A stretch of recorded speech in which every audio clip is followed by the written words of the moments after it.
مصطفیٰ کے حسن و جمال کو جگا اور میرے نبی سرکار کے بہترین لب و لہجے اور وضحا اور بہترین ید اللہ فوق ایدیہم ہاتھوں والے مصطفیٰ کی اٹھتی ہوئی انگلیوں کو دیکھا۔ حضرت عثمان غنی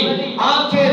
تان کر مصطفیٰ کے حسن و جمال کو دیکھتے رہ گئے اور سیدنا صدیق اکبر پاک آواز بلند کرتے ہی رہ گئے، آپ بلاتے ہی رہ گئے، جہاں پر میرے عثمان غنی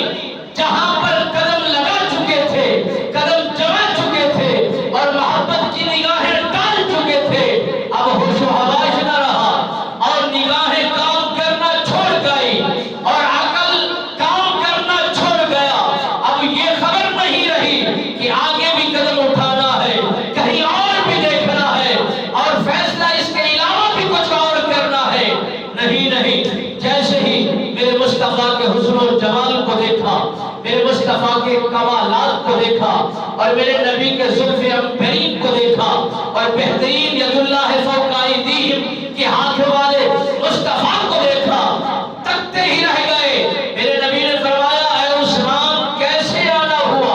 حضرت عثمان ذوالنورین آپ شرم و حیا کے بہ کر عرض کرتے ہیں یا رسول اللہ، آپ کے عثمان آپ کے صدیق نے آپ کے حسن و جمال کو ذکر کیا ہے، آپ کے کمالات کو بیان کیا ہے، آپ کے طرز عمل کا ذکر خیر کیا ہے۔ میرے دل نے چاہا کہ آپ کے جمال کو دیکھوں، آپ کی گفتار کو دیکھوں، آپ کے جھلتے ہوئے موتی کو دیکھوں، آپ کے انداز لب و لہجہ کو دیکھوں، آپ کی محبت کی نگاہوں کو دیکھوں، آپ لوگوں کے ساتھ رویہ کیا اپناتے ہیں، مٹھاس کیا اپناتے ہیں اور لوگوں کو اپنی طرف میل کیسے کرتے ہیں۔ یا رسول اللہ میں دیکھ کر جو سن کر آیا تھا یہاں کچھ اور دکھتا ہے،